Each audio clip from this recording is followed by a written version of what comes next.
Amado Padre Celestial, bendito seas, Señor. Te alabamos, te bendecimos, Señor. Gracias por ser tan bueno con nosotros, Señor, a pesar de que no lo merecemos.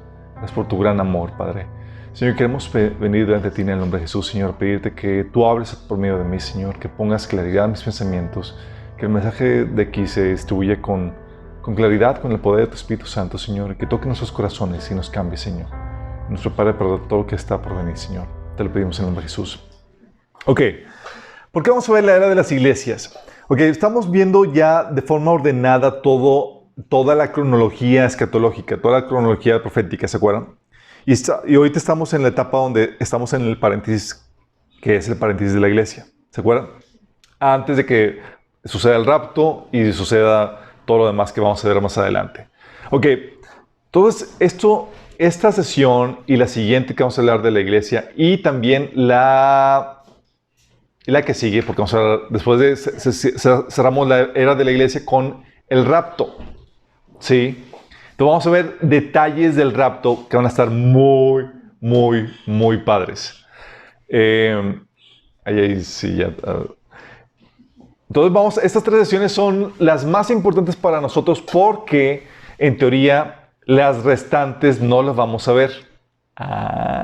Sí. En teoría. Sí, si tú eres de los cristianos ahí que todavía no sabemos bien qué onda contigo, si es cristiano perfil tribulación, es muy importante que veas todo. No somos ese perfil. Ok, y obviamente, y lo demás, cuando nos vuelve a corresponder a nosotros cuando veamos el milenio y la segunda venida, que es cuando regresamos. Pero estas tres sesiones son muy importantes porque hablan de la era de la iglesia. Muy, very important, ¿ok? Y entonces vamos a abarcar esto. Esto tiene que ver con nosotros. Ya vimos cómo la vez pasada, cómo la era de la iglesia, cómo es una era especial donde la manifestación del Espíritu de Dios en el cristiano es muy diferente como se manifestaba en el Antiguo Testamento. Ahora es el Espíritu Santo viviendo dentro de nosotros, dándonos el poder para vivir una vida santa.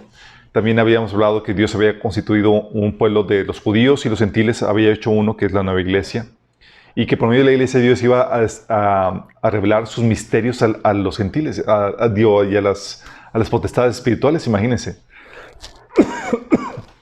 Entonces vimos que anda con todo eso.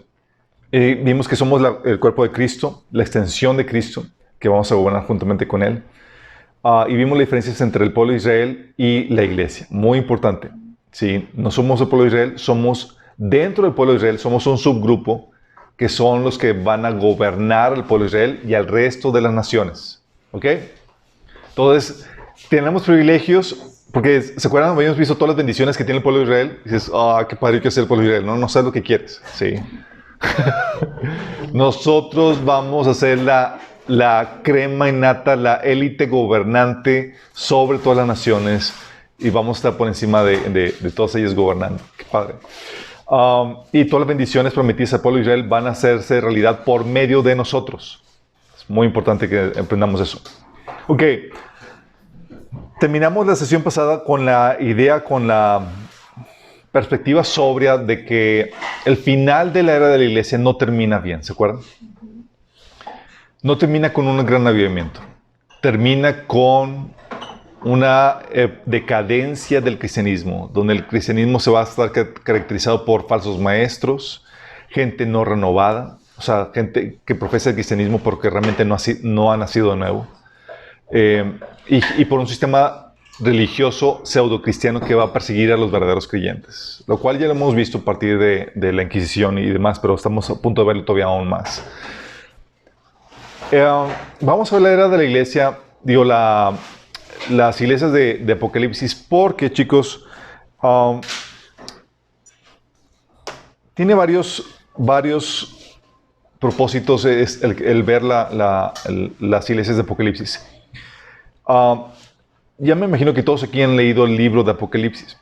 El libro de Apocalipsis se divide escribe lo que has visto, lo que sucede ahora y lo que sucederá después. Y aquí en este pasaje de Apocalipsis 1:19 empieza la división de todo el libro de Apocalipsis. Una sección es lo que has visto, que se concierne a la visión que tuvo en el capítulo 1. La otra, lo que sucede ahora, que es la era de la iglesia. ¿Sí? Las problemáticas que está teniendo con la iglesia y lo que sucederá después, qué es lo que sucede después de la iglesia. Y la era de la iglesia, vamos a ver esta situación, está plasmada en las eras, en las 7 iglesias de Apocalipsis, chicos. Déjame explicarte. Tú lees las cartas que Jesús mandó escribir para las iglesias, porque déjame decirte, estas son cartas dictadas por Jesús, donde Juan, el discípulo amado, fue su escriba y fue para distribución a las iglesias a 7 diferentes iglesias que vivían ahí en esa época. Y tiene varias aplicaciones. Eran mensajes para iglesias reales que tenían problemáticas que Jesús aborda en sus cartas. Por eso dice, escribe a la iglesia de Éfeso, de Sardis y demás, porque eran iglesias reales que estaban abordando problemáticas que estaban sucediendo en esas iglesias. Entonces tenía una aplicación local en ese tiempo. Pero no se queda ahí. Tiene también una aplicación para nuestra iglesia local, para tu iglesia local que estás viendo. Porque dice, escucha, oigan lo que el Espíritu dice a las iglesias. Es como el Señor diciendo, te digo a ti, Juan, para que entiendas tú, Pedro. ¿Sí? Sí, estas son problemáticas de esta iglesia en particular, pero con aplicación para todas las demás.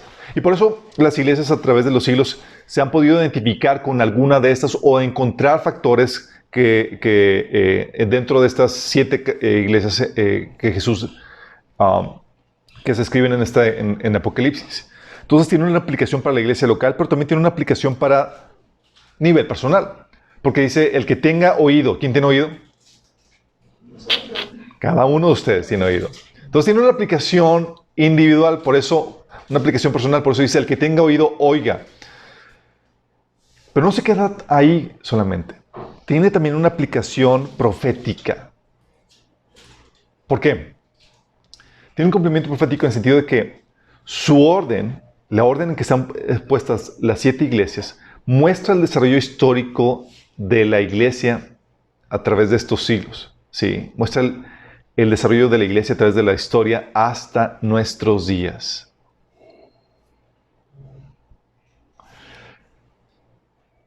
Esto tú lo puedes cuestionar, no es doctrina fundamental.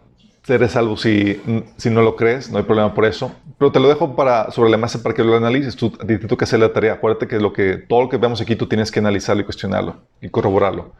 Pero si te pones a analizar, dices, vamos a ver cada iglesia, pero cada perfil de la iglesia tiene características que evidentemente se identifican con cada perfil de la iglesia a través de los siglos. De otra forma, ¿por qué se escogieron de entre todas las iglesias estas 7 iglesias? Y no otras. Había un montón de iglesias, chicos. La iglesia de Corintios, por ejemplo, un montón de problemáticas. Sí. Había la iglesia de Colosenses. Había un montón de iglesias. No eran solamente estas iglesias, chicos. La iglesia de Jerusalén, por ejemplo. Pero no solamente había un montón de iglesias, sino ¿por qué escoger estas 7 y no otras? ¿Y por qué en este orden? Porque si algo te enteras o sabes cuando estudias la Biblia es que nada está puesto al ahí se va. Hay diseño de Dios detrás de todo esto. Entonces cuando te empiezas a adentrar en el diseño puedes ver, wow, o sea, aquí el Señor está queriendo hablar de más cosas. Así como lees en el Antiguo Testamento pasajes o narraciones de lo que sucedió con los patriarcas y demás, que resulta que por diseño apuntaban al Mesías. Por ejemplo, un Josué apuntaba al Mesías que iba a ayudar a conquistar la tierra prometida. ¿Sí? O un José vendido por tantas piezas de plata por sus hermanos apuntaba al Mesías también. Y eran cuestiones de diseño que apuntaban a algo más, no solamente era esa narrativa. Lo mismo pasa aquí, chicos. O sea, acuérdense que la profecía en el tema bíblico no solamente es bajo la concepción griega de que digo algo que va a cumplirse en futuro y se cumple. No, sino que en la Biblia se ve la profecía por patrón, por diseño. ¿Sí? Hay un patrón aquí, un diseño que tiene un cumplimiento profético. ¿Sale? Entonces vamos a comenzar a ver estas iglesias bajo la aplicación profética para analizar el desarrollo de la era de la iglesia. Y lo que lo hace emocionante es que ya estamos en la última era. Sí, ya estamos en la 7ª iglesia. Lo cual dices, oh my God. O sea, yo no hay que esperar nada más. Vamos a comenzar con la iglesia de Éfeso. ¿Ok? La iglesia de Éfeso. ¿Cuál fue esta iglesia? ¿Cuál fue su contexto? Ok, Éfeso, no sé si sepan, pero significa el deseado, el querido. Fue una ciudad fundada en el 1400 antes de Cristo. Y ahí en ese lugar, en Éfeso, estaba el templo de la diosa madre, que era la madre de Zeus y de un montón de deidades. Era la diosa madre, la deidad hitita de la fertilidad, que se convierte en Diana también. O Artemisa, ¿se acuerdan? Era una problemática ahí en Hechos 19, donde estaban clamando que grande es Artemisa o Diana de los Efesios. Estaba ahí el templo de Diana, la cual, ese templo era una de las 7 maravillas del mundo. ¿Se imaginan lo impresionante que era? Fue, de hecho, Éfeso, fue capital de Roma, de la provincia de Asia. Tan importante era ese lugar. Y era la ciudad que era considerada la reina de Asia. ¿Te imaginas? O sea, era lo más opulente y lo más majestuoso que te puedas imaginar. Era muy rica, era muy hermosa. Y fue el centro de estudio de magia y de artes ocultas. ¡Órale! El centro, chicos. Algo así como lo que sucede en Veracruz, ¿cómo se llama? Catemaco. Bueno, pero acá de mayor, acá era fresón. Sí, acá era fresón. Hay niveles, chicos. Sí, era el centro de magia y artes ocultas. O sea, quería hacer un trabajito, ibas a Éfeso. ¿Ok? Y Pablo ahí hizo su obra misionera por 2 años. Estuvo ahí compartiendo el evangelio por 2 años, imagínense. Eso viene en Hechos 19. De hecho, ahí fue donde se armó el alboroto, porque Pablo, con lo que estaba predicando, pues estaba dándole en la torre a los que hacían sus ídolos de Artemisa y demás.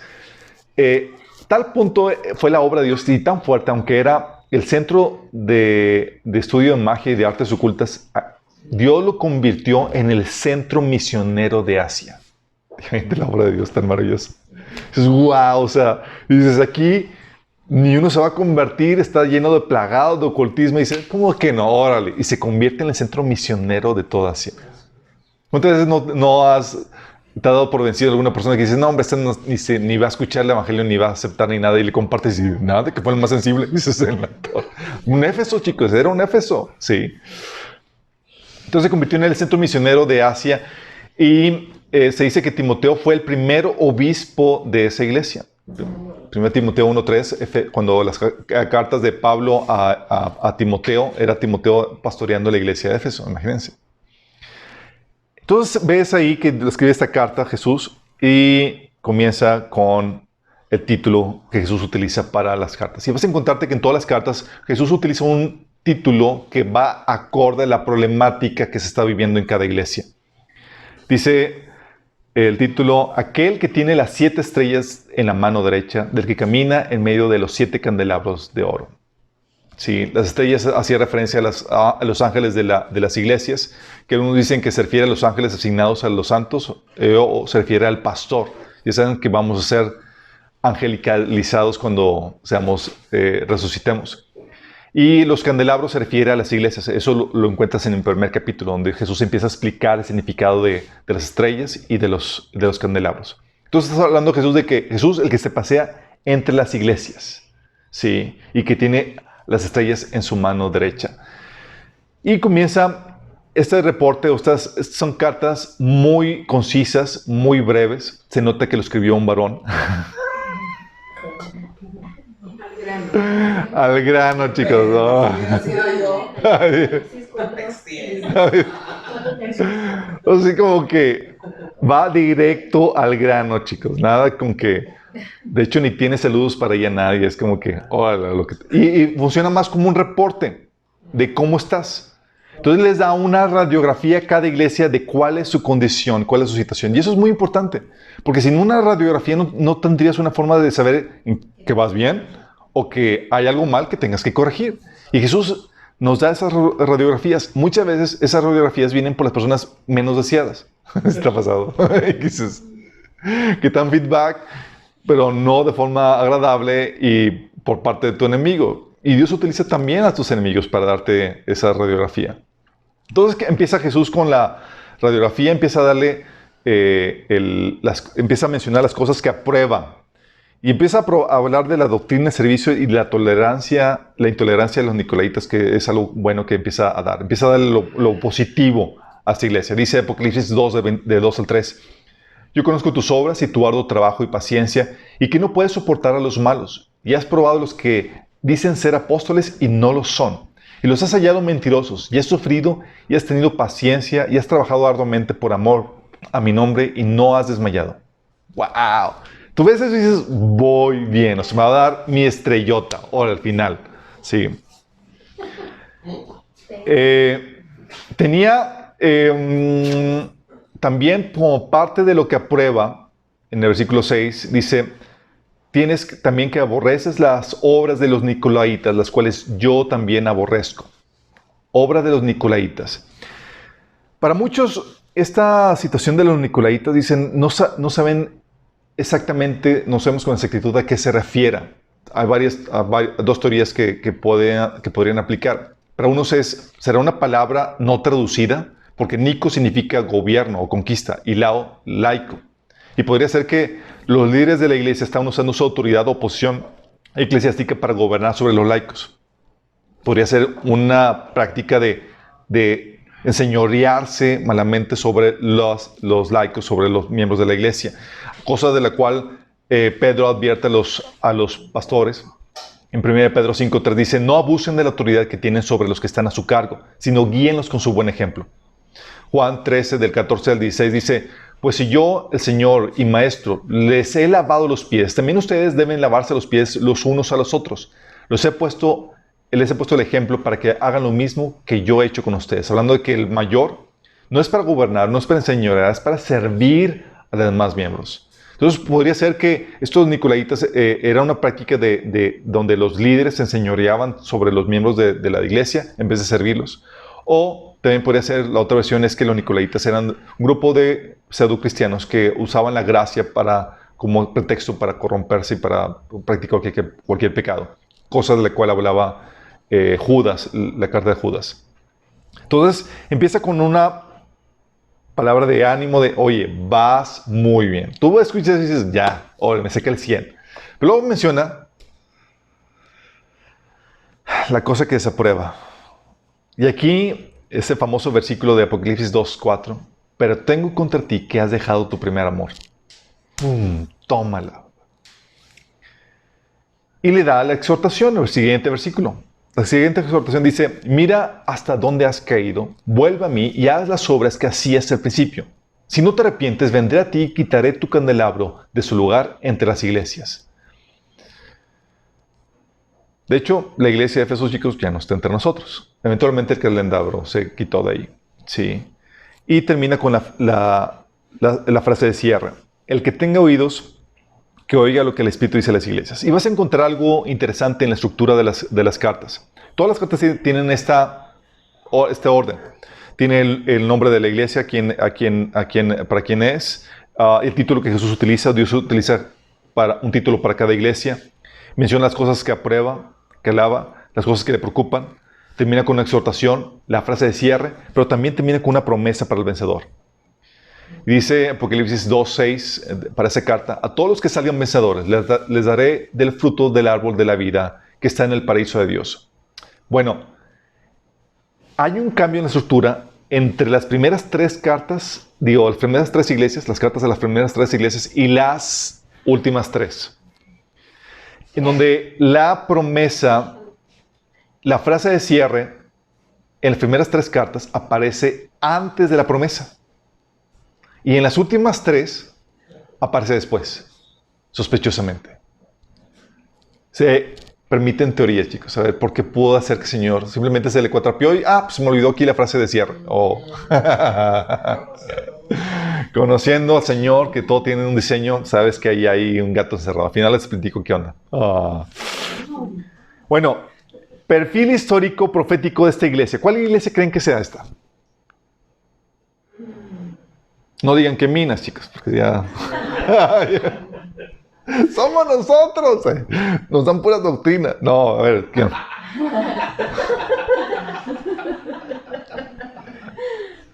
Esta iglesia, chicos, representa la iglesia apostólica. La iglesia apostólica con el celo por la doctrina y el trabajo misionero. Si algo se caracteriza de la iglesia apostólica era la doctrina, pues eran los que tenían que poner el fundamento, chicos. De hecho, Pablo, el apóstol, no tendríamos el fundamento doctrinal si no fuera porque él estructuró todo esto en sus epístolas. No solamente eso, sino el arduo trabajo misionero, se desvivían, se desgastaban, daban todo por alcanzar a más personas. Sí, era el trabajo pionero de ir a hacer el trabajo misionero y poner las bases del cristianismo, que es la doctrina. Pablo, en su celo, tú puedes ver su actitud en Hechos 20, del 28 al 31, cuando empieza a dar las palabras de advertencia y finales antes de despedirse de la iglesia justamente de Éfeso. Le dice, llamó a los ancianos de Éfeso y les dijo, entonces cuídense a sí mismos y cuiden del pueblo de Dios, alimenten y pastoreen el rebaño de Dios, su iglesia comprada con su propia sangre, porque sobre quien el Espíritu Santo los ha designado ancianos. Sé que después de mi salida vendrán en medio de ustedes falsos maestros como lobos rapaces y no perdonarán al rebaño. Incluso algunos hombres de su propio grupo se levantarán y distorsionarán la verdad para poder juntar a seguidores. Cuidado, recuerden los 3 años que pasé con ustedes, de día y de noche, mi constante atención y cuidado, así como mis muchas lágrimas para cada uno de ustedes. Si te das cuenta, la advertencia es, van a venir lobos rapaces que van a desviar la palabra y van a buscar seguidores, personas que lo sigan. Y si algo tomó en cuenta esta iglesia, Efeso, es que probaba a los que decían ser falsos apóstoles. O sea, fue muy fiel y muy celosa en la doctrina. Algo que todos debemos de tener. Pero, sí, de hecho, estas advertencias de los falsos maestros que vendrían y que sean celosos por la doctrina, Pablo las da en Gálatas, en las cartas a Timoteo, a Tito, en Colosenses. Era el celo por la doctrina, chicos. Pero olvidaron la devoción. Y es algo muy, muy peligroso. La moraleja es, que el Señor nos deja en esta etapa de iglesia es devoción, no solo doctrina. ¿Por qué? Porque si tu corazón se desvía, si no amas al Señor sobre todas las cosas, eventualmente tu doctrina también se va a desviar. Se desvía tu corazón, ya no amas a Dios, se va a desviar tus prácticas, ya no vas a obedecer y vas a tratar de justificar tu desviación cambiando tu teología. Siempre funciona así, chicos. Muere tu devoción y le sigue tu doctrina. De hecho, hay una frase que le llaman disonancia cognitiva. No sé si lo han escuchado. Que no puedes practicar algo con una creencia que condene lo que estás practicando. Eventualmente se tiene que alinear eso. Lo mismo pasa aquí. A eso se refiere, a esa disonancia cognitiva. Si tu corazón se desvía, va a tratar de justificar ideológicamente esa desviación y la doctrina es la que se va a comprometer. ¿Vamos? Entonces, es muy importante esto. No basta que tengas una sana doctrina. Si pierdes el primer amor, eventualmente vas a perder la doctrina. ¿Sí? ¿Vamos? Entonces, esta es la iglesia de Éfeso, la primera iglesia, la iglesia misionera con los fundamentos doctrinales. Es muy importante la doctrina, pero el Señor nos recuerda, hey, tu corazón. Sí, no solamente se trata que tengas y manejas y sepas qué onda con esto, porque si no tienes el corazón bien, tu doctrina se va a comprometer eventualmente. Ok, esta es la iglesia de Éfeso. Tenemos la iglesia de Esmirna. Ok. La iglesia de Esmirna. Ya tienen una idea, me imagino, de qué perfil profético tiene esta iglesia. ¿Alguien tiene alguna idea? Ok, no tiene idea. Bueno, está bien. A tal vez el nombre les ayude a decir. Esmirna viene de la palabra que es sufrimiento, muerte. Donde viene la palabra mirra, ¿sí? De hecho, de ahí también se obtenía la mirra. Y la mirra se obtiene de un árbol de Arabia y Etiopía y es usada para el embalsamiento de muertos, chicos. Juan 19:34 ves cuando lo usaron para el embalsamiento de Jesús. También se utiliza como perfume, Salmo 45:8. Y como ingrediente de aceite de la unción que menciona en Éxodo 30:23. Mirra era entonces un componente que se utilizaba para perfumar el cuerpo que ya había fallecido. Sí, entonces está relacionado con la muerte. Actualmente, ese lugar, Esmirna, se llama Izmir y se encuentra en Turquía. Ahí en ese lugar, chicos, estaba el templo de Zeus, básicamente, el altar de Apolos, dios del sol, Afrodita, la diosa del amor y la belleza, y la patrona diosa Cibele. Cibele, ¿se acuerdan de Cibele? Cibele. No. Cibele, o también conocida como Rea, que era hija del cielo y la tierra, y era la madre de Zeus, Poseidón, Hades y todas esas entidades demoníacas. Ellos, en ese lugar de Esmirna, chicos, es donde se asimiló, uno de los primeros lugares donde se asimiló la adoración a César, porque César se adoraba como Dios. No se imaginan. Ahí erigieron un templo para Dea Roma, la diosa de Roma. Y cada año, chicos, todos los ciudadanos romanos tenían que quemar una pizca de incienso en el altar y reconocer que César era el Señor Supremo.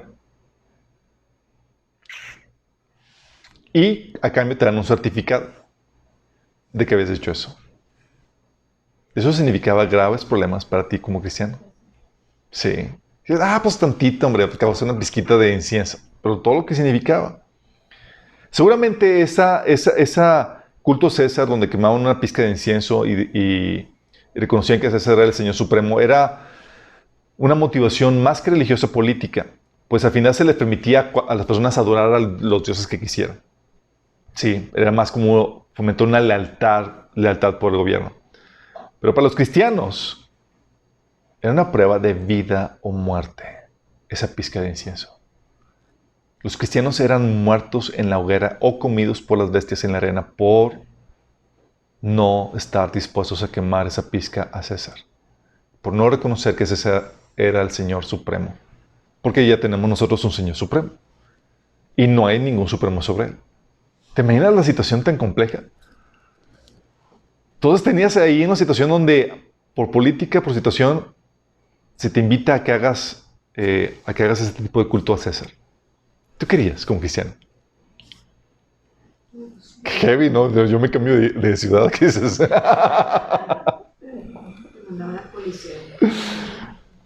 Título que Jesús utiliza. Soy el primero y el último, el que estuvo muerto y ahora vive. Y comienza con las cosas que alaba de esta iglesia. Dice Jesús en Apocalipsis 2:9. Yo sé de tu sufrimiento y de tu pobreza. Escuchas eso y dices, ¡ay, pobrecitos! Pero tú eras rico. Conozco la blasfemia de los que se te oponen. Dicen ser judíos, pero no lo son, porque su sinagoga le pertenece a Satanás. Vóytelas. Esta es una iglesia sufrida y pobre. Pero Jesús le dice, pero eres rico. Contrástala con la Odisea, quien se creía rica y próspera, y Jesús le dice, pero eres pobre, ciega y desnuda. Imagínate. Cosas que le preocupan a esta iglesia. Ninguna. Órale, ninguna, chicos. En su reporte no le preocupaba nada al Señor ahí. Pero le daba una exhortación, palabra de ánimo. Apocalipsis 2:10 le dice, no tengas miedo de que estás a punto de sufrir. Palabra de ánimo. Señor, yo esperé que me digas, te voy a librar de lo que vas a sufrir. Y yo, pues, ¿cómo que no tengas miedo, Señor? ¿Qué está queriendo decir? Dice, el diablo meterá a algunos de ustedes en la cárcel para ponerlos a prueba y sufrirán por 10 días. Pero si permaneces fiel, incluso cuando te enfrentes a la muerte, te daré la corona de la vida. Fíjate, es impresionante todo lo que conlleva este pequeño versículo, porque está hablando Jesús reconociendo quién estaba detrás de esas personas que metían a la gente a la cárcel y que persiguen a los cristianos. Es el mismo Satanás que estaba propiciando esa persecución. Y cómo esto le da en la torre a cualquier evangelio de prosperidad que podríamos asimilar. Porque aquí la solución del Señor, la palabra de ánimo del Señor no fue, te voy a librar de tus problemas. Es, sé fiel hasta la muerte. Señor, pero me prometieron que me voy a hacer rico. Sí. Lo que se te promete es que no vas a sufrir la segunda muerte. Sí. La frase de cierre. No tengas miedo porque estás a punto de sufrir. La promesa para el vencedor. Al que salga vencedor, no sufrirá daño alguno de la segunda muerte. ¿Te das cuenta? Muy acorde. Sí. Cada cosa, cada componente es, oye, una iglesia de sufrimiento que estaba pasando persecución. Y todo parece sumamente diseñado por Dios porque incluso estaban pasando eso en una ciudad cuyo nombre significa sufrimiento. Entonces, oye, Señor, así como que estabas tramando aquí. Si me voy a ir a una iglesia, a una ciudad que signifique riqueza. Si esas vamos. Pero, qué grueso, ¿cómo estaba el diseño en eso? Y cómo el Señor utiliza el título incluso, el que estuvo muerto pero ahora vive, dándole la palabra de aliento para la problemática que hay que enfrentar. Oye, vas a sufrir persecución y la palabra de ánimo. No vas a sufrir la segunda muerte si te mantienes fiel. Sí. Y la esperanza que pone el Señor no es en ese tiempo de que te voy a librar de la persecución, sino vas a volver a vivir. Sí. Qué genial la esperanza la pone hacia la segunda venida. ¿Qué perfil histórico, profético tiene esta iglesia, chicos? ¿Ya les sonó la campana un poquito? ¿Qué perfil es? Misionero. No, la iglesia misionera. ¿Alguien más? Por 10 puntos. Allá los del fondo. Ok. Iglesia. Es la iglesia perseguida por Roma. Después de la iglesia apostólica, la del inicio, vino una época de persecución intensa a manos de Roma, chicos. Sí, no fue la Inquisición, es Roma. Roma persiguió a los cristianos. Sí. De hecho, encuentras muchas narrativas acerca de eso. Hay muchos testimonios de cómo los cristianos fueron perseguidos. Tienes, por ejemplo, el testimonio de Policarpio, el obispo de Esmirna, de ese lugar, chicos. En el 166 después de Cristo, dice, se rehusó a negar la fe. Dijo este obispo, 86 años le he servido a Jesús y nunca me ha hecho ningún daño. ¿Cómo podría ahora blasfemar a mi rey, quien me ha amado tanto? ¡Wow! Y con eso marcó su destino a morir como mártir. Tenías que esta iglesia, chicos, estaba siendo perseguida y la iglesia a lo largo de la historia siempre ha sido perseguida. Hay episodios más intensos que otros y hay regiones donde se sigue persiguiendo. Por ejemplo, ahorita en Oriente, en Medio Oriente, la iglesia sigue siendo perseguida. De hecho, hoy hay más mártires que todos los mártires del pasado. Imagínate. Hoy en día, chicos, por lo intenso que se está viendo la persecución. El hecho de que vivamos ahorita con libertades no significa que sea así en todo el mundo. Pero los ataques a la iglesia primitiva llegaron por varios frentes. Uno fue por el legalismo, sí, que era la negación completa de la redención de Cristo, porque decían que tenías que creer en Jesús, pero aparte, o guardar toda la ley. Entonces venía el ataque de ahí, y si no guardaba la ley, eras perseguido. Pablo por eso decía, si predicaba la circuncisión, porque todavía soy perseguido. Pero Pablo no predicaba el legalismo, y lo perseguían los creyentes legalistas que querían forzar a los gentiles a que se circuncidaran. También vino al frente el ataque por el gnosticismo, que negaban la humanidad de Jesús. Ellos decían que Jesús no pudo haber sido encarnado porque dentro de su paradigma lo espiritual, lo perfecto, lo santo no podía mezclarse con lo corrompido que es lo material. Entonces no podía ser que Dios, lo perfecto, lo puro, lo santo, se haya hecho carne. Entonces para ellos Jesús no vino hecho en carne. Pero también vino, el ataque de la iglesia primitiva vino por medio del culto al César, el cual negaba el señorío de Cristo. Ponían a César como el Señor supremo sobre todo. Y para el cristiano eso no es. Jesús es el Señor de todo. Entonces tenías que estar dispuesto a padecer, a sufrir por tus convicciones, chicos. No más imagínate. Ser perseguido y demás. Y luego menciona ahí el pasaje que ibas a ser perseguido por 10 días.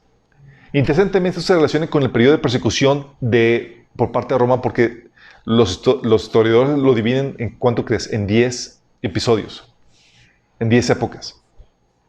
Durante la persecución romana murieron 5 millones de creyentes durante esa etapa. 5 millones. Y eso suena un buen, pero no tanto como los 6 millones de judíos que murieron con Hitler. Pero si consideras cuántas personas eran la población mundial de ese periodo, pues obviamente eran mínimo, 5 millones era bastante. Y tienes que las 10 etapas de persecución, la primera fue por manos de Nerón, del 54 al 68, donde Pablo fue decapitado y Pedro fue crucificado.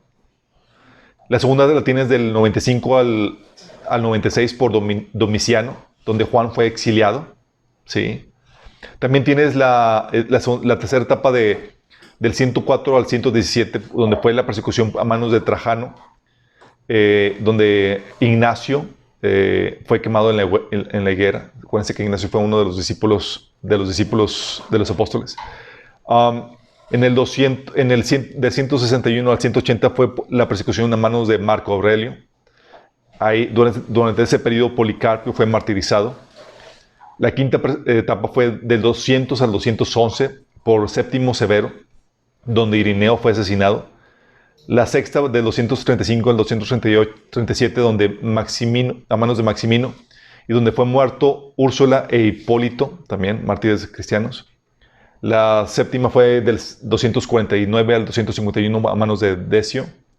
La octava de 257 al 260 a manos de Valeriano. La novena del 270 al 275 a manos de Aureliano. Y la décima del 300 al 313 a manos de Diocleciano, que fue el peor de todos. Quiso eliminar todos los escritos, todos los libros sagrados, quiso eliminar la Biblia, chicos. Sí. Por eso, y pues obviamente estaba ampliamente difundida para ese tiempo el Nuevo Testamento. Nada más que, pues obviamente, como ya hemos platicado en el taller apologética, si vas a dar tu vida por tener los escritos sagrados, pues más vale que sepas cuáles son los sagrados, sí, cuáles no, cuáles no. Era importante ese factor, chicos. Sí. Sí. La moraleja de esta iglesia lo que enseña es el mantenernos fieles ante la persecución. Lo que dice Jesús, si sufrimos por Él, reinaremos con Él. Sí, la esperanza que el Señor nos da. Entonces la iglesia de Esmirna, que la iglesia representa la iglesia de la etapa de la persecución romana. Obviamente, tú puedes encontrar el perfil de esta iglesia actualmente en varias partes del mundo. Sí. Ok. Iglesia de Esmirna. ¿Cuántas cosas dijo mal el Señor de Esmirna? Nada. Y en su sufrimiento y persecución, el Señor le dijo, tienes un día. Entonces mantente fiel ahí hasta la muerte. Tercera iglesia, chicos. La iglesia de Pérgamo. Ok. Pérgamo. ¿Saben qué significa el nombre de Pérgamo? Pérgamo significa matrimonio inapropiado o adulterado. Per significa perverso, objetable, adulterado, es lo que significa per. Y gamo significa matrimonio. Matrimonio inapropiado, adulterado, lo que significa básicamente Pérgamo. Y era uno de los principales centros religiosos del Imperio Romano, chicos. Por 2 siglos fue la capital romana de la provincia de Asia. Por 2 siglos. Se convirtió en la capital de la religión del culto a César, Pérgamo. Y el emblema de la ciudad que tenía un emblema de esa ciudad que era la serpiente enrollada en un bastón. ¿De dónde viene esa serpiente enrollada, chicos? Que es el emblema del comercio y de los médicos. Unas con una serpiente y otras con 2. ¿De dónde crees que viene ese emblema? De Moisés, chicos. Yo soy pro... Bueno, acuérdense que fue hecho por Moisés, pero era por una situación y una anécdota y una problemática específica de las serpientes que estaban mordiendo a las personas y apuntaba hacia el Mesías. Pero la gente, los judíos lo siguieron adorando y de ahí se convirtió en una deidad que se difundió entre las naciones vecinas. Imagínate. ¿Qué tan fuerte llegó a ser eso? Entonces se convirtió en la capital de la región del culto César. Se dice, la mitología dice que Zeus nació ahí, en Pérgamo. Y tenía un altar para conmemorarlo que medía 38 metros por 35 por 15 metros. Era una inmensidad del altar ahí. La palabra que el Señor da para el título que utiliza, aquel que tiene la espada aguda de doble filo, Apocalipsis 2:12. Cosas que prueba, que lava. Dice Apocalipsis 2:13, yo sé que vives en la ciudad donde Satanás tiene su trono, sin embargo has permanecido leal a mi nombre. Te rehusaste a negarme aun cuando mi fiel testigo, Antipas, murió como un mártir en medio de ustedes, ahí en la ciudad de Satanás. Qué fuerte que diga el Señor, como que ahí la ciudad de Satanás, donde Satanás vive. ¿De dónde estoy viviendo, chicos?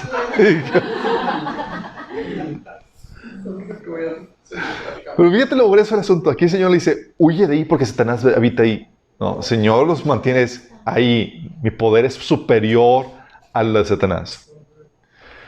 Ok, todo comienza bien. ¿Sí? Entonces dices, oye, venga Señor, vale. ¿Cómo que voy a sacar puro 10? Cosas que desaprueba. Apocalipsis 2, del 14 al 15. Dice, tengo unas cuantas quejas en tu contra. Tengo algunas cuantas quejas. ¿Cómo que quejas? Yo muy bien, Señor. 1. Toleras a algunos de entre ustedes que mantienen la enseñanza de Balaam, quien le enseñó a Balac a hacer tropezar al pueblo de Israel. Les enseñó a pecar, incitándolos a comer alimentos ofrecidos a ídolos y a cometer pecado sexual. Toleras asimismo a los que sostienen la doctrina de los nicolaitas. Órale. Que tienes a los que enseñan, a los que toleran. Fíjate el reclamo de Jesús. Su reclamo era que era una iglesia tolerante. Oye, pero pues que no la tolerancia es algo bueno. Sí y no. Todo, acuérdate que está regulado, chicos. Debemos tolerarnos unos a otros en nuestras deficiencias y demás, en el amor de Cristo, pero hay un límite a la tolerancia, donde entra la intolerancia, chicos, y la intolerancia es lo que se ordena. Aquí Jesús está ordenando la intolerancia a personas que estaban enseñando la doctrina de Balaam y la de los nicolaitas. ¿Cuál es la doctrina de Balaam? Balaam aquí menciona, dice que enseñó a Balac cómo hacer tropezar al pueblo de Israel. ¿Se acuerdan el episodio de Balaam? Fue llamado por Balac para que maldijera a los israelitas, para poderles ganar en la batalla. Porque cada vez que Balaam iba a dar una palabra, el Espíritu de Dios venía sobre él y daba una palabra de bendición en lugar de maldición. Entonces estaba el Balac vuelto loco. Entonces dijo, tu Dios te impidió que te ganaras una buena recompensa por maldecirme al pueblo de Israel. Y Balaam muy santo dice, pues ¿a poco no dije que yo no podías decir nada más que lo que Dios me dijera que diga? Y entonces, ¿qué sucede aquí? Le dio una salida a Balac. Le dijo, ok, ¿quieres que sea maldecido Israel? No podemos hacerlo, más que podamos, la única forma de hacerlo es si tú los incitas a pecar con ídolos y con la inmoralidad sexual. Si haces eso, Dios mismo se encarga de aniquilarlo. Ni siquiera vas a tener que hacer tú nada al respecto. ¿Qué te logras eso?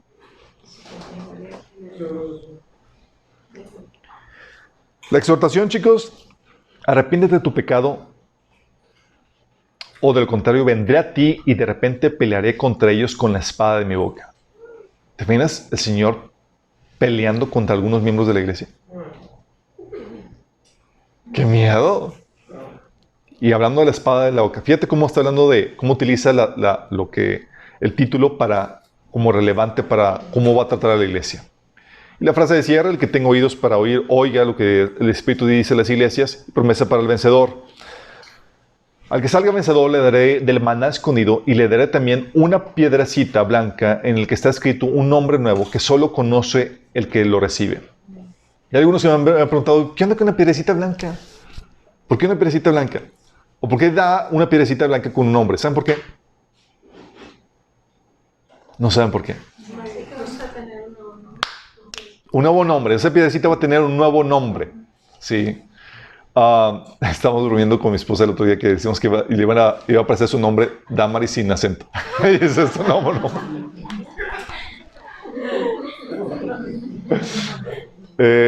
Un nuevo nombre. ¿Por qué un nuevo nombre, chicos? Déjame explicarte. Esta piedrecita, chicos, donde se te da un nuevo nombre. ¿Por qué? Porque cuando naces en una familia, el que te pone tu nombre es tu padre. Sí. Y este es, ahora es tu Padre Celestial, que como ya eres hijo de la resurrección, te da un nuevo nombre porque es de la familia de Dios. Y te dan tu certificado de nacimiento o tu acta de nacimiento. O así como viene tu nombre, además que consta, ok, ahí te va tu piedrecita blanca. Sí. Entonces ahí como que, oye, enséñame tu IFE. No, ahí te enseñas tu piedrecita blanca. Que tampoco se va a parecer mucho. Sí, sí tienes, no, si le pierdes ya ahí. Creo que va a haber ahí copias de que... Sí, como que llegas con el Señor, ¿te acuerdas de Moisés? Y la piedra que, digo, las tabletas que destruyó. Ok, promesa para el vencedor. Entonces, dice que al que salga vencedor le daré del maná escondido y también le daré una piedrecita blanca en la que está escrito un nombre nuevo que solo conoce el que lo recibe. ¿Cuál es el perfil profético de esta iglesia, chicos? ¿Cuál creen?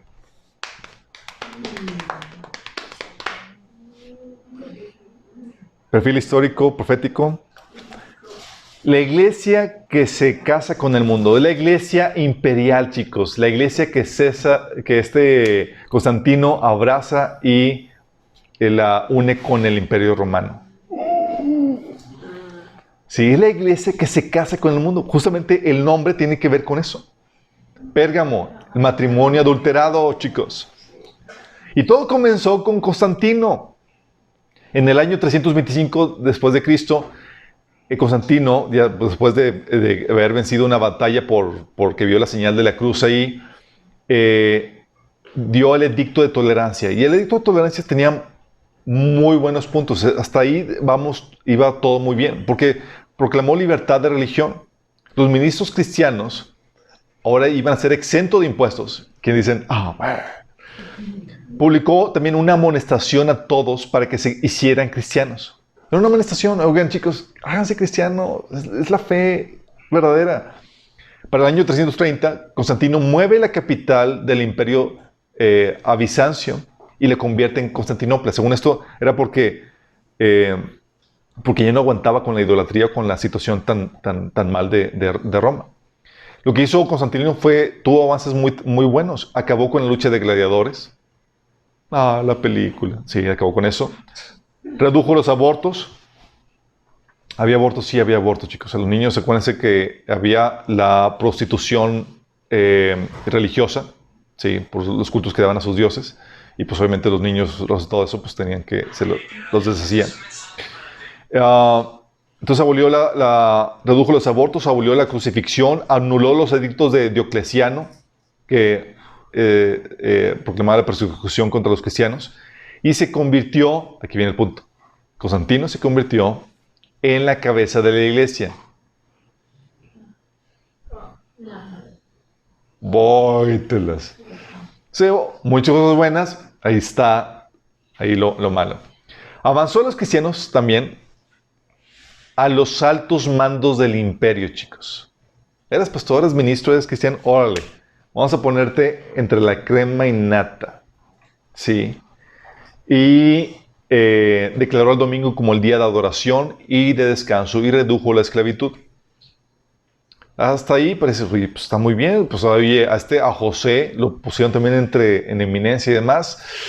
No, es que tuvo varios efectos que vamos a ver ahorita. Después de él vino Julián, el siguiente emperador, que reinó del 361 al 363, que buscó revertir todo lo que Constantino había hecho y volver a restaurar el paganismo. Sí, pero nada más duró 2 años. El Señor dijo como que, no, me quedéis mal.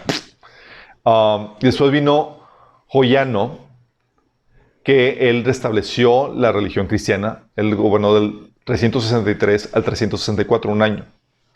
Pero lo que dio al traste al cristianismo, chicos, ya oficialmente, fue Teodosio. Teodosio, ¿qué hizo este Teodosio? Él gobernó del 378 al 395. Él convirtió al cristianismo en la religión del Estado. La oficial, ya. No te exhorto que te conviertas, Ya sabes que la conversión del cristianismo debe ser voluntaria, sino que forzó las conversiones, chicos. ¿Te imaginas cómo forzas a la gente que se convierta? Y llenó las iglesias de gente no regenerada. La ambición por gobernar por parte de los pseudocristianos, el interés político, el paganismo y se empezaron a mezclar, empezaron a incursionar dentro de la iglesia. Sí. Ya difícilmente distinguías quién era verdaderamente cristiano y quién no, porque estaba ya bien corrompido el asunto. Es aquí donde entra a colación lo que dice esa carta de la enseñanza del profeta Balaam. La Biblia habla de 3 cosas de Balaam. Lo utilizan para sacar 3 tipos de enseñanzas. Apocalipsis 2.14 habla de la doctrina de Balaam. 2 Pedro 2.15 habla del camino de Balaam. Y Judas 1.11 habla de el error de Balaam. O sea, hubo suficiente cuero de dónde cortar ahí. Dice, ok, doctrina de Balaam se refiere al compromiso espiritual, a la amistad o al matrimonio con el mundo. O sea, si no puedes contra ellos, hazlos pecar, el adulterio espiritual. O no pudiste vencer al pueblo de Israel, vamos a hacer que se comprometan espiritualmente, que empiecen a adquirir prácticas paganas. El camino de Balaam es el alquilarse, hacer comercio con su don, porque él comerciaba con su don, ¿sí? Y el error de Balaam era sacrificar las riquezas eternas por las ganancias temporales. Él quiso, ahorita en vez de la recompensa eterna. Y es aquí donde justamente también habla del error de Balaam y de la doctrina de los nicolaitas, porque si algo se caracterizó fue esta época también por el dominio de los líderes eclesiásticos sobre los laicos. Sí. Y es aquí donde vemos el matrimonio pervertido de la iglesia con el mundo. El paganismo, lo que sucedió es que se le dio un título cristiano, chicos. Templos paganos se convirtieron en iglesias cristianas de la noche a la mañana. ¿Y quién se acuerda de las bases legales y demonios que habitan ahí y toda la cosa? Ok, ya te imaginarás. Festividades paganas se convirtieron en cristianas de la noche a la mañana. Los sacerdotes paganos empezaron a tomar un oficio como sacerdotes cristianos.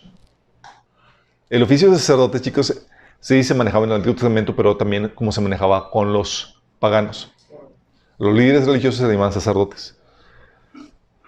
Fue solamente un cambio de nomenclatura, chicos. Incluso las estatuas. Ya no es Zeus, ahora es Pedro. Sí, barbón y demás, y ya le cambiamos. Sí. Y es aquí lo fuerte del asunto, porque lo que la persecución no logró contra el cristianismo, el matrimonio con el mundo sí lo logró. Fíjate lo fuerte del asunto. O sea, la persecución, o sea, 300 años de persecución, chicos. Y lo único que hacía es que el cristianismo aumentaba, se refinaba, se santificaban, y nomás no podían con los cristianos, chicos. Se multiplicaban. Pero tan pronto vino el compromiso con el mundo. Cambiaron los cristianos los harapos de la persecución por las sedas de las cortes del Imperio Romano. Y eso le dio el traste a la santidad, al fervor del cristianismo, chicos. Empezaron a comprometer todo eso. La moraleja, no ames al mundo ni las cosas que él ofrece. 1 Juan 2, del 15 al 16 dice, no amen al mundo ni nada de lo que hay en él. Si alguien ama al mundo, no tiene el amor del Padre. Porque nada de lo que hay en el mundo, los malos deseos del cuerpo, la codicia de los ojos, la arrogancia de la vida, proviene del Padre, sino del mundo. Y está hablando de lo que hay en el mundo, se refiere a los deseos del cuerpo, las comodidades, chicos. Tú quieres estar cómodo, tu cuerpo quiere estar bien. ¿Sí? La codicia de los ojos, la avaricia, chicos. ¿Sí? Yo quiero esto, yo quiero el otro. O la arrogancia de la vida, los títulos, las posiciones. Bueno, eso el cristianismo lo abrazó.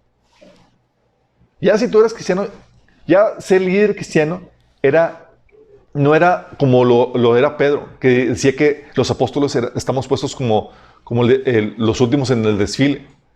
Que hacemos hambre, persecución, nos insultan, y dice Pablo en 1 Corintios 4 que somos la escoria del mundo. La escoria.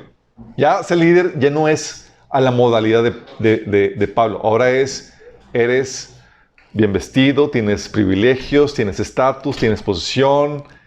Era, sí, compraron el éxito del mundo, chicos. Y ahora ser apóstol era tener esa posición. No sé cómo, a qué apóstoles me acuerdan hoy en día, chicos. Ya. A tal punto, que ahí sí, chicos, adelante. A tal punto de que, no sé si han visto apóstoles de hoy en día que dicen de que, oye, si yo tengo un saco todo roto, ¿cómo vas a pedirme bendición? Sí. Y yo, si vieras a Pedro, digo, a Pablo, sí. Pero, ¿qué pasó? Se abrazó al mundo, chicos. Esa es la iglesia de Pérgamo. La iglesia imperial, la iglesia que se casó con el imperio romano. Pero todavía le habla el Señor de que tenía cosas buenas entre todo esto. ¿Sale? Vamos todavía, ok, sí se empezó a corromper, pero todavía hay cosas rescatables. Siguiente iglesia, chicos. Si esta es la iglesia imperial, la que se unió con el imperio romano, ¿cuál creen que siga? Tiatira. La iglesia de Tiatira, chicos, ya hemos visto que todos los nombres tienen relevancia con el significado y con las problemáticas de la iglesia, ¿verdad? ¿Qué crees con el diseño de Dios? De que dices, wow, Señor, no se te escapó nada. Y hasta el título que utiliza para abordar la situación.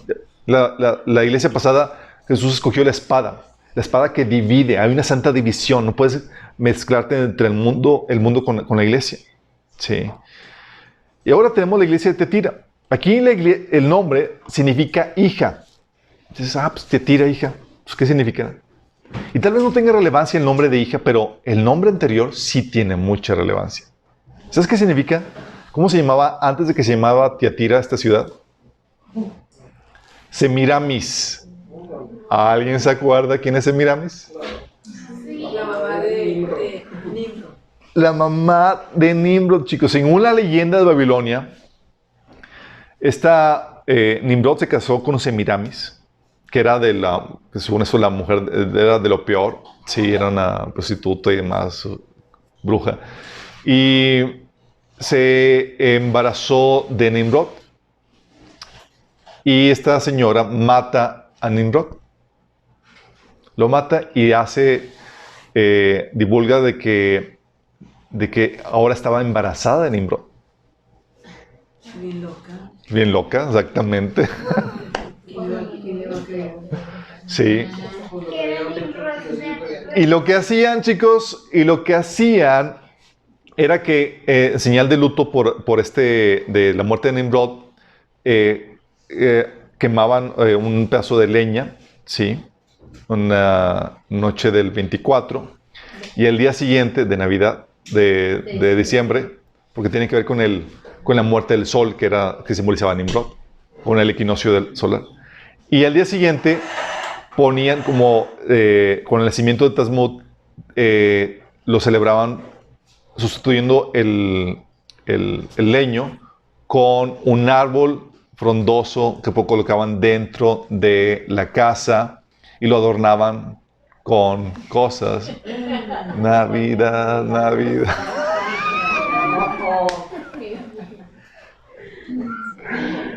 La verdad, chicos, es que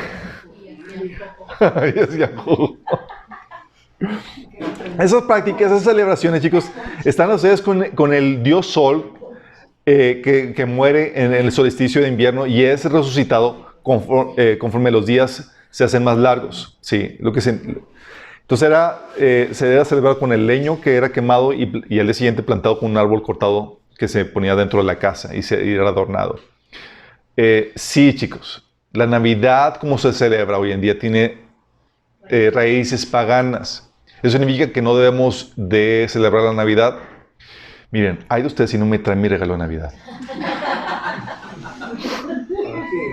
No llegamos. No llegamos. No.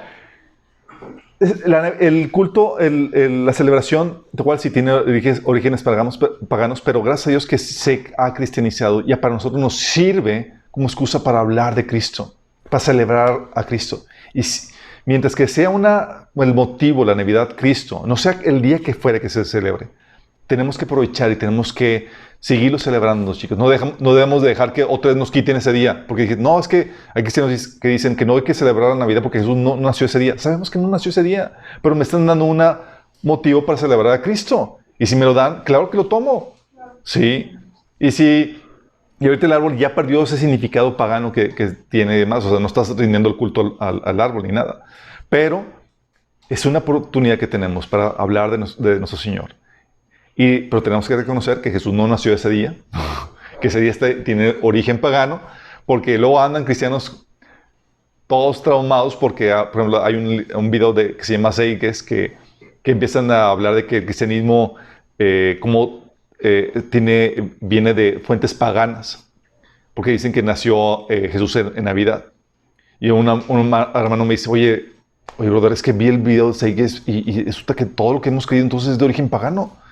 O sea, entonces Jesús, los 3 reyes magos, que son 3 estrellas y son cosas paganas, y Jesús el 25 de diciembre realmente había otras celebraciones. Le digo, ¿y dónde en la Biblia dice que nació en diciembre?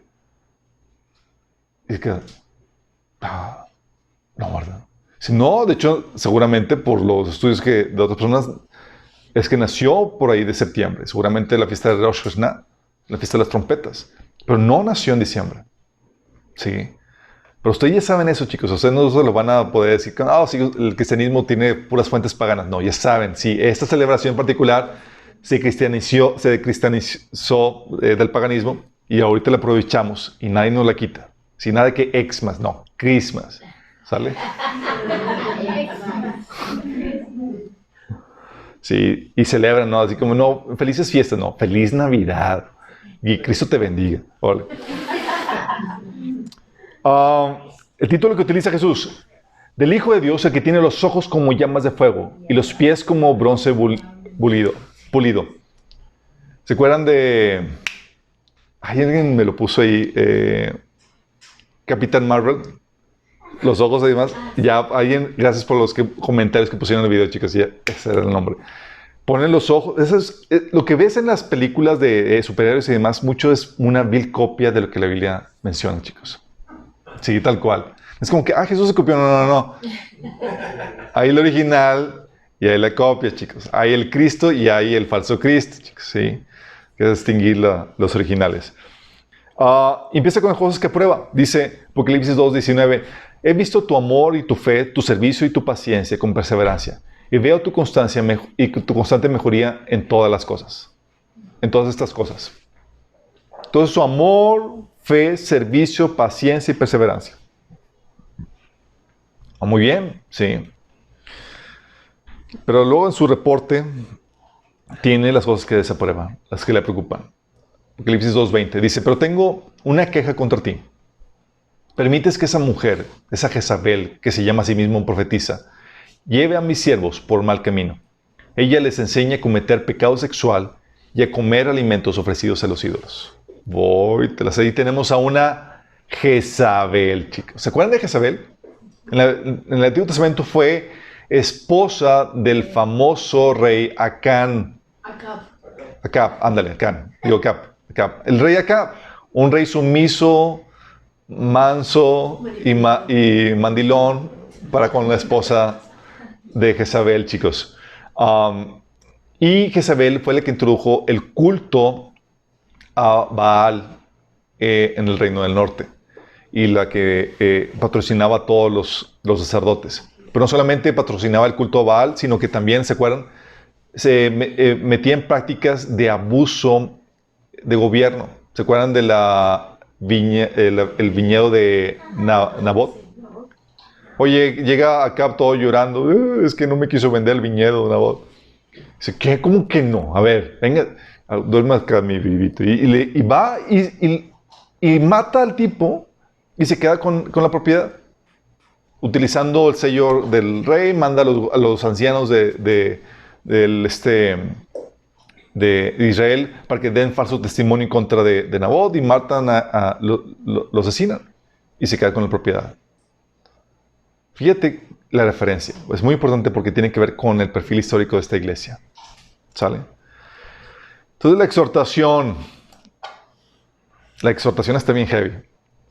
Apocalipsis 21 al 25 dice, y le he dado tiempo para que se arrepienta, esta Jezabel, pero no quiere arrepentirse de su fornicación, así que yo la arrojo en cama, en gran tribulación, a los que con ella adulteran, si no se arrepienten de las obras de ella.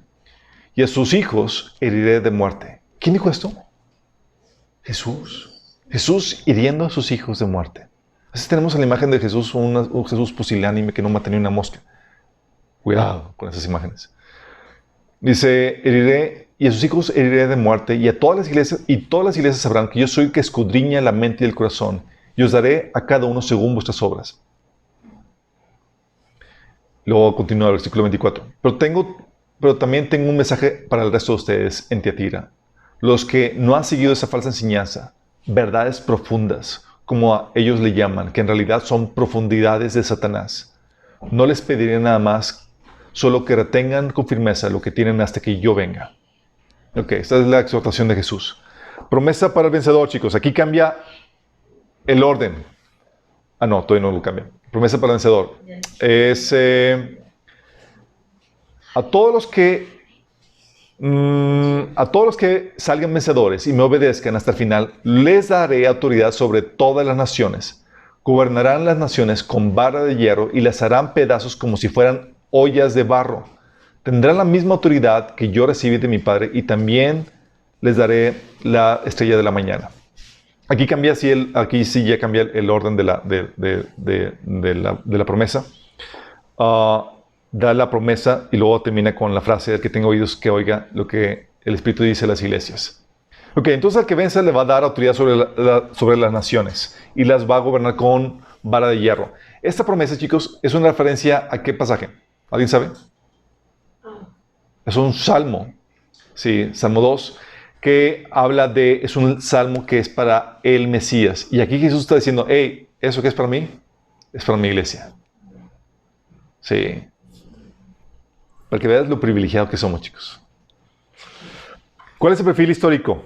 Ay. ¿Ya lo vieron? Sí. La Iglesia Católica, chicos. La Iglesia Católica del medievo. La Iglesia Católica que se había involucrado con prácticas paganas, de idolatría, y también con prácticas jezabélicas de abuso de poder de gobierno. Sí. Toda esa descomposición de la iglesia comenzó desde la era imperial, chicos, un poco antes. Tienes el caso de Dámaso, el obispo de Roma, que adoptó el título de máximo pontífice. La pregunta que se te ocurre es, ¿de dónde sacó ese título? ¿Y por qué ese título? Ese título, chicos, viene de la religión babilónica, el cual había sido la prerrogativa del emperador romano. Y así lo adoptó para usarlo dentro de la iglesia cristiana, como cabeza de la iglesia. Sí, combinó la iglesia cristiana con la religión pagana en sus títulos. ¿Sí ve la corrupción? Pero también lo ves con Leo I, que se declara, Leo fue lo que se considera el primer papa, se declara Señor sobre toda la iglesia, chicos. Y reclamó un papado universal exclusivo. Nadie podía estar fuera de su dominio, chicos. Y incluso decía que la resistencia a su autoridad es el camino seguro al infierno. De hecho, abogó como pena de muerte como herejía. La herejía, el castigo era la pena de muerte. Sí. Bueno,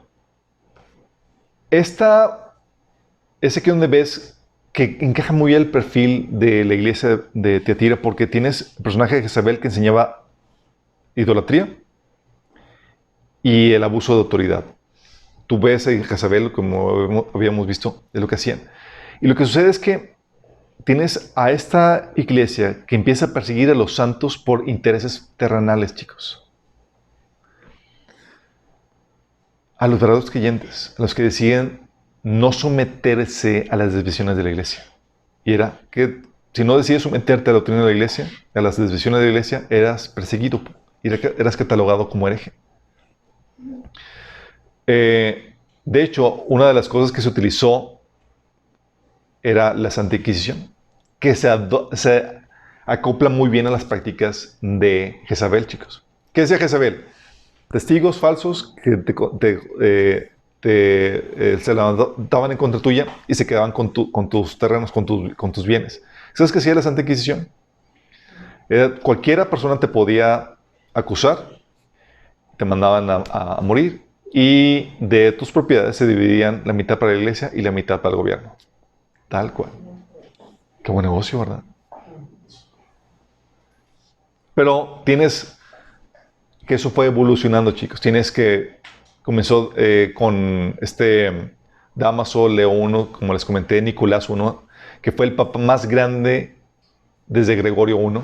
Él gobernó del 858 al 867 y fue el primer papa en usar corona. Órale. Si creas que eran humildes y sencillitos, no. Y para apoyar sus pretensiones de autoridad universal, usó con gran efecto las decretales pseudo-isidorianas.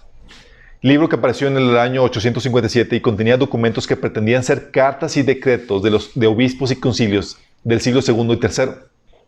Todos ellos tendientes a enaltecer el poder del Papa. Eran documentos espurios, falsificaciones premeditadas de antiguos documentos históricos, chicos. Pero por su carácter falso o espurio, no se descubrió sino hasta varios siglos después. O sea que su carácter espurio se descubrió, o sea que Nicolás sabía que eran falsos o no, cuando menos sí mintió al afirmar que se habían conservado en los archivos de la Iglesia romana desde tiempos antiguos. Pero sirvieron a su fin de sellar con la autoridad de la antigüedad las pretensiones del sacerdocio de la Iglesia en la Edad Media. El papado, producto del transcurso de varios siglos, se presentaba como algo que había sido completo e inalterable desde el comienzo, desde Pedro. Entre estos documentos estaba la donación de Constantino, según la cual éste entregaba al obispo de Roma las provincias occidentales con todas las insignias imperiales. El objeto fue datar desde 5 siglos antes el poder temporal del Papa, que en realidad descansaba en las donaciones de los reyes Pipín y Carlomagno. Esto se le cataloga el más colosal fraude literario de todos los tiempos. Fortaleció más el papado que ningún otro medio y en gran parte constituye la base de la ley canónica de la Iglesia romana hoy en día. Fíjate, su base en una falsedad. Tienes también, después de eso, al papas Adriano II, Juan VIII y Mariano I, que gobernaron en el siglo IX. Con estos papas comenzó la época más negra del papado, del 870 a 1050. Los historiadores han llamado a esta época, desde Nicolás I a Gregorio VII, la medianoche de las edades oscuras. Imagínate lo terrible. Donde el soborno, la corrupción, la inmoralidad y el derramamiento de sangre lo hacen casi el capítulo más negro de toda la historia de la Iglesia. Pero, digamos, con Sergio III, que el gobierno del 904 al 911, que tenía una concubina llamada Marosia. Nunca le pongan a una hija suya Marosia, por favor. Ella, su madre Teodora y su hermana llenaron la silla papal de amantes e hijos bastardos. Se hicieron del palacio papal una cueva de ladrones. A este periodo de la historia se le conoce como el reinado de las rameras o la pornocracia. Inocencio III, de 1198 al 1216, fue el más poderoso de todos los papas. Reclamó ser vicario de Cristo o vicario de Dios, que significa representante de Jesús aquí en la tierra, o supremo soberano de la Iglesia y del mundo. ¿Por qué de la Iglesia cuando podemos ser gobernadores de todo el mundo, chicos? Sí, acuérdense de lo que vimos en apologética. O sea, los gobernantes tenían que pedirle permiso a la Iglesia para ver qué terreno conquistar. Y la Iglesia decía, tú acá y tú allá. Sí. Ignacio decía tener el derecho de deponer a reyes y príncipes. Él decía quién rey gobernaba y quién no, chicos. Y que todas las cosas en la tierra y en el cielo y en el infierno estaban sujetas al vicario de Cristo.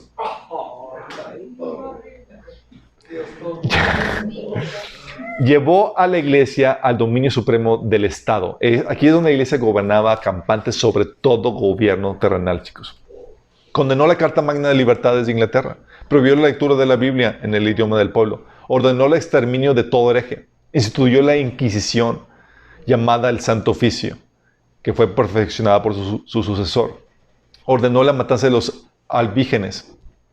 Más sangre se derramó bajo su dirección y la de sus sucesores inmediatos que en ninguna otra época en la historia de la Iglesia, con excepción del periodo en el que el papado intentó aplastar la reforma en los siglos XVI y XVII. Con Inocencio III, uno creería que Nerón, la bestia, como se le llamaba a este emperador, había vuelto a la vida bajo el nombre del Cordero Vicario de Cristo. Tenés la Inquisición, que era la corte eclesiástica para descubrir y castigar a los herejes. Por cierto, todos ustedes, chicos, son considerados bajo la iglesia oficialmente herejes. Somos. Sí, pero a mí me están grabando, chicos, ustedes no. Yo sé que corro peligro.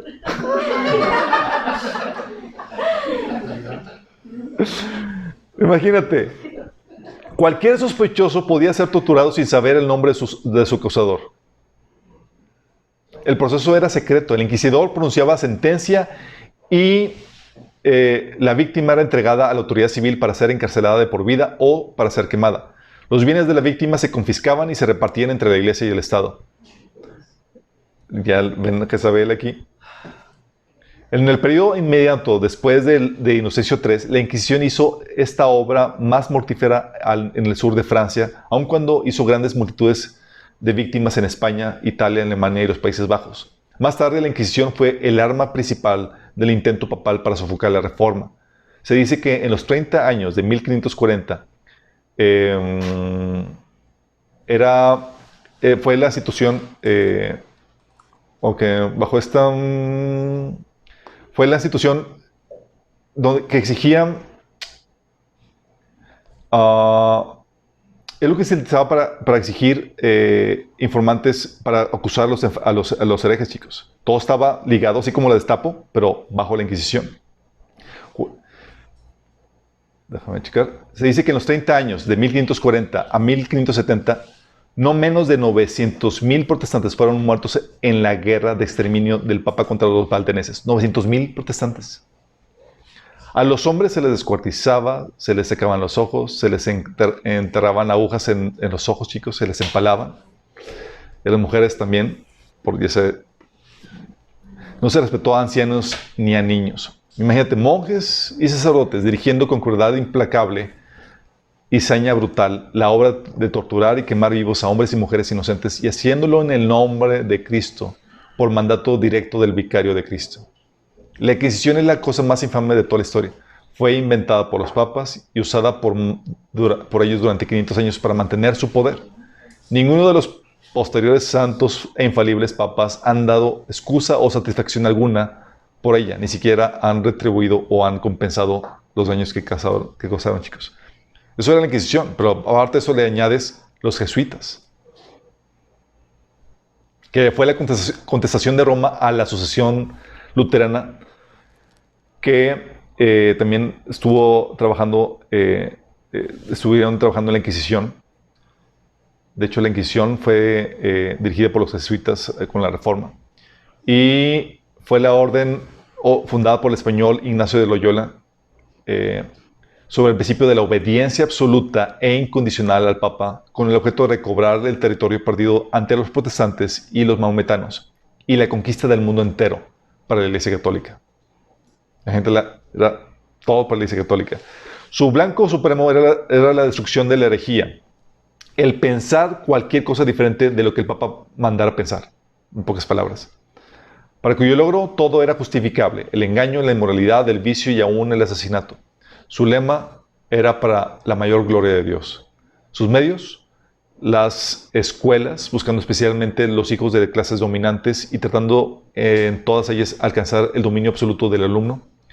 El confesionario, especialmente con los reyes y príncipes y gobernantes civiles o quienes toleraban toda clase de vicio, a quienes toleraban toda clase de vicio y de crímenes con tal de alcanzar su favor. 3. La fuerza persuadiendo a los gobernantes a que ejecutaran las sentencias de la Inquisición. En Francia fueron los responsables de la matanza de San Bartolomé, las guerras religiosas, la persecución de los hugonotes, la revocación del edicto de tolerancia de Nantes, la Revolución Francesa. En España, los Países Bajos, al sur de Alemania, Bohemia, Austria, Polonia y otros países dirigieron la matanza de multitudes sin número. Mediante estos métodos detuvieron la reforma en el sur de Europa y virtualmente salvaron a la ruina del papado. Los jesuitas son, es lo que dice Napoleón Bonaparte, los jesuitas son una organización militar, no una orden religiosa. Su jefe es un general de un ejército, no un mero padre de abad de un monasterio. Y la meta de esa organización es el poder. Napoleón sabía muy bien de sus enemigos. ¿Ves por medio de la iglesia, chicos, el exterminio de los albigeneses o cátaros en el sur de España, al norte de España y también al norte de Italia, donde estaban ellos? Ellos predicaban contra la inmoralidad del clero, las peregrinaciones y la adoración de santos y de imágenes. Rechazaban del todo al clero y sus pretensiones, y a la iglesia y a las iglesias de Roma les acusaban de todas sus pretensiones, les echaban en cara sus pecados. Hacían mucho uso de las escrituras, vivían una vida abnegada y tenían gran celo por la pureza moral. Ya en 1167 eran quizás la mayoría de los habitantes del sur de Francia, imagínate. Y en 1200 eran numerosos en el norte de Italia y de España, se están multiplicando. En el 208 el Papa Inocencio III proclamó una cruzada contra ellos. Ciudad tras ciudad fue puesta a espada y los habitantes asesinados sin distinción de edad ni sexo. En 1229 se estableció la Inquisición y en menos de 100 años los albigeneses franceses fueron exterminados. Está grueso, chicos. Tienes también la contrarreforma que vino después de Lutero, chicos. En los Países Bajos la reforma fue acogida desde muy temprano. El luteranismo y luego el calvinismo. Y después, aún antes de ellos, había muy tempranos grupos como los anabaptistas, que eran cristianos. Y de 1513 al 1531 se hicieron 25 diferentes traducciones de la Biblia en holandés, flamenco y francés por parte de los cristianos protestantes. Los Países Bajos eran parte de los dominios de Carlos V, que estaba en contra de la reforma. En 1522, él estableció la Inquisición y mandó que se quemaran todos los escritos luteranos. En 1525 prohibió toda reunión religiosa en que se leyera la Biblia. ¿Te imaginas? ¿Irías a la iglesia, chicos? Es que vamos a leer la Biblia. Yo no voy. Sí. No sé.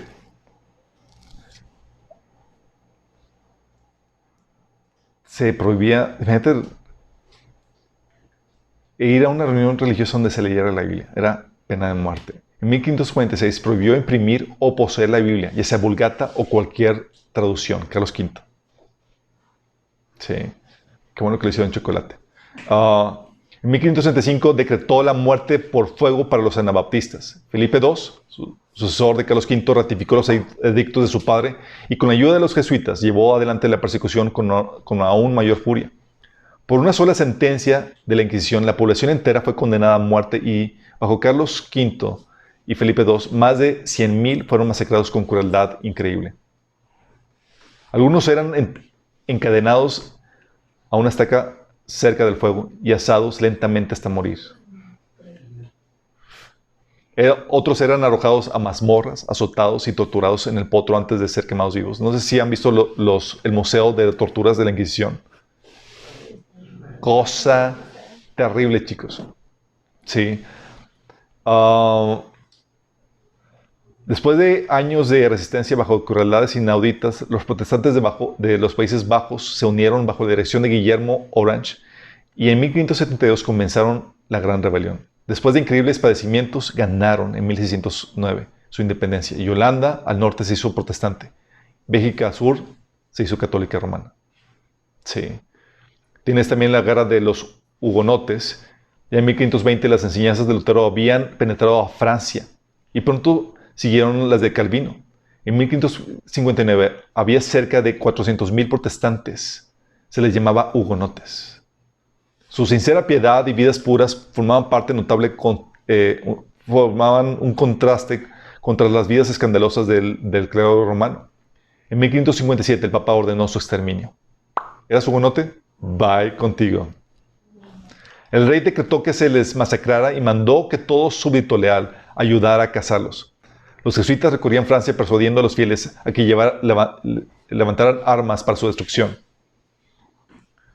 Perseguidos así por los agentes papales, tal como en los días de Diocleciano, se reunían en secreto los cristianos, chicos. A menudo en sótanos y a medianoche. Como los chinos. ¿Te imaginas, chicos? O sea, vamos a tener reunión de iglesia, chicos. ¿Dónde? En el sótano. En noche. Dice, pero voy a correr peligro. ¿Qué probabilidad hay que corra peligro? 50-50. Sí, eran perseguidos. Entonces eran reunidos en sótanos y a medianoche típicamente. Después de la matanza de San Bartolomé, los hugonotes se unieron y se armaron para resistir hasta que por fin en 1598 el edicto de Nantes le dio el derecho de libertad de conciencia y de culto. Pero mientras tanto, unos 200,000 habían perecido como mártires. El Papa Clemente VIII llamó al edicto de tolerancia de Nantes una cosa maldita. Y después de años de trabajo bajo guarda de los jesuitas, en 1685 el edicto fue revocado, el de tolerancia, y 500,000 hugonotes huyeron a países protestantes. Tienes también la famosa matanza de Bartolomé.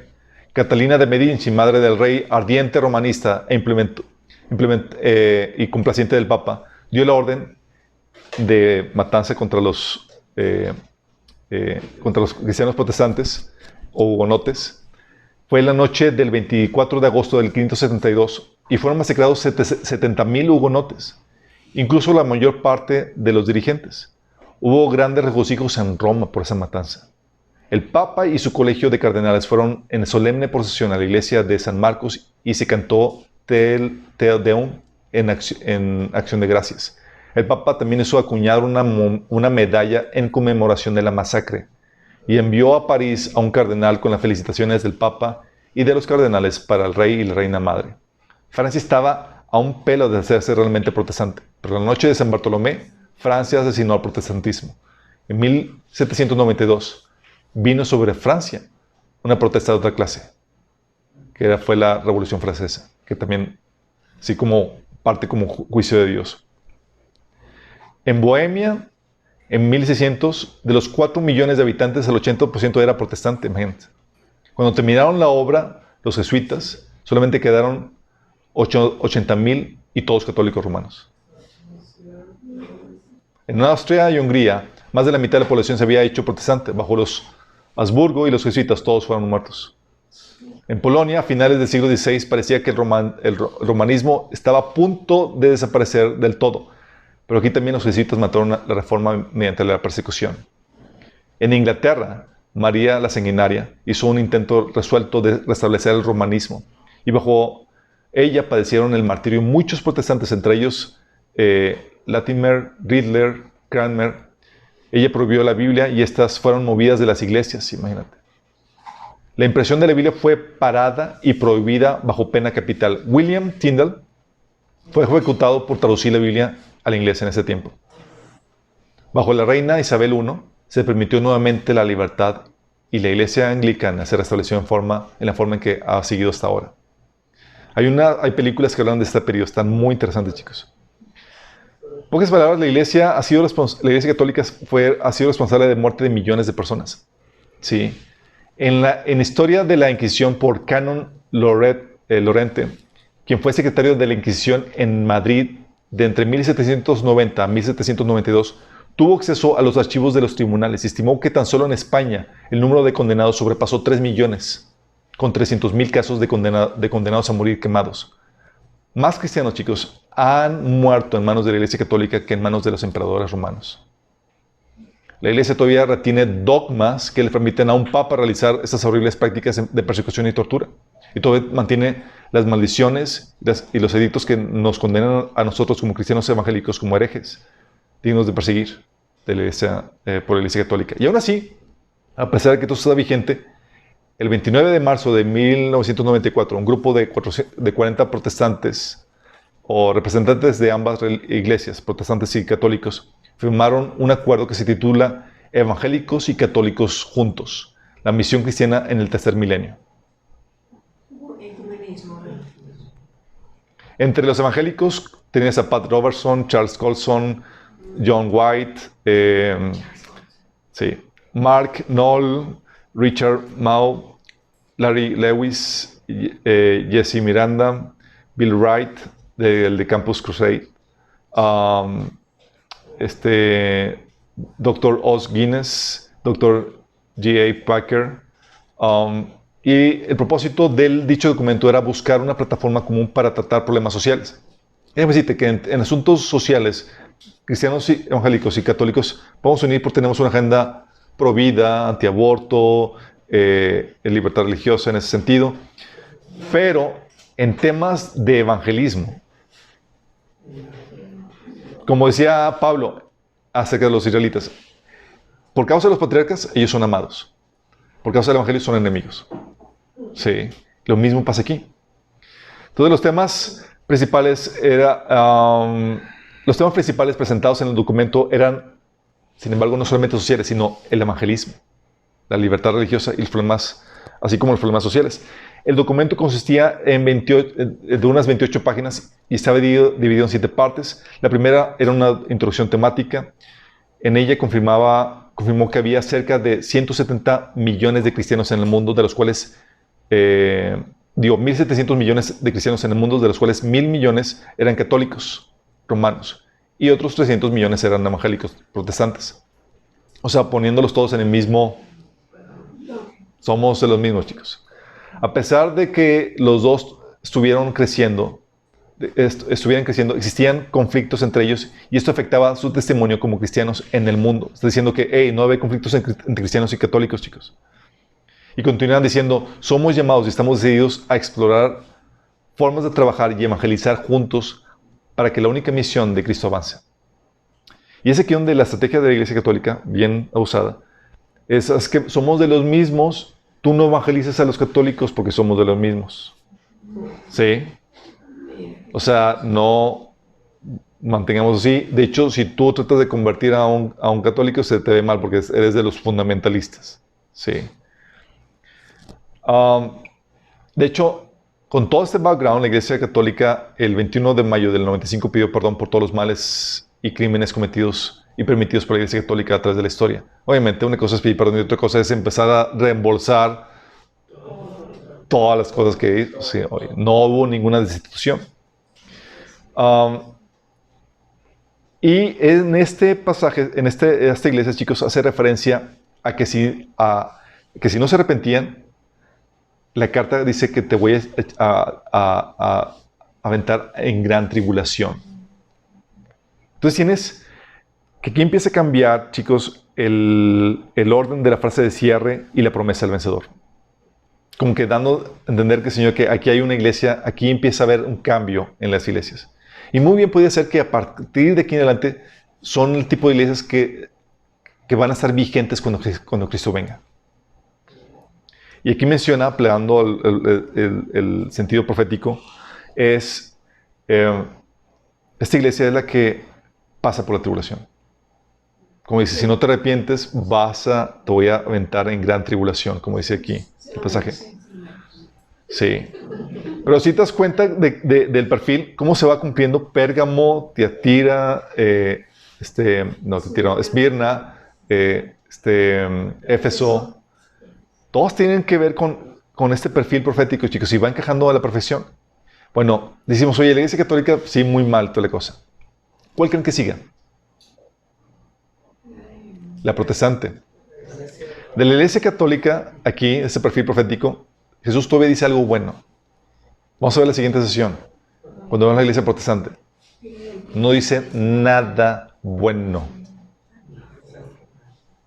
¡Ay! ¡Ay! Vamos a ver qué onda con eso en la próxima sesión. Pero vamos a terminar con una oración.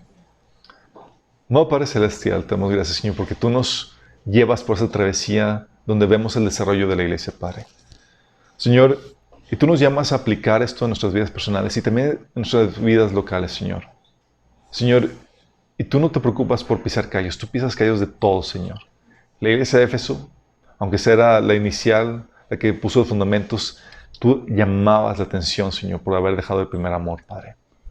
La iglesia de Pérgamo por unirse con el mundo, Señor. Padre, y si tú ves cada uno de los defectos o problemas o áreas de oportunidad que tenemos, Señor. Te damos gracias porque tu luz, Señor, nos ayuda a ver, Señor, las cosas que tenemos que cambiar en nuestra vida, Señor. Padre, que seamos esas iglesias, esos cristianos atentos a tu reprensión, Señor, que están dispuestos a cambiar, a dejar aquello que te desagrada, Señor. Porque es para eso que tú nos lo dices, Señor. Tú dices en tu palabra que tú al que amas reprendes, Señor, y corriges, Señor. Y tú quieres evitarnos el tormento y el sufrimiento que viene por la desobediencia. Padre, ayúdanos a cambiar, Señor, a prestar atención a tus palabras de advertencia, Señor.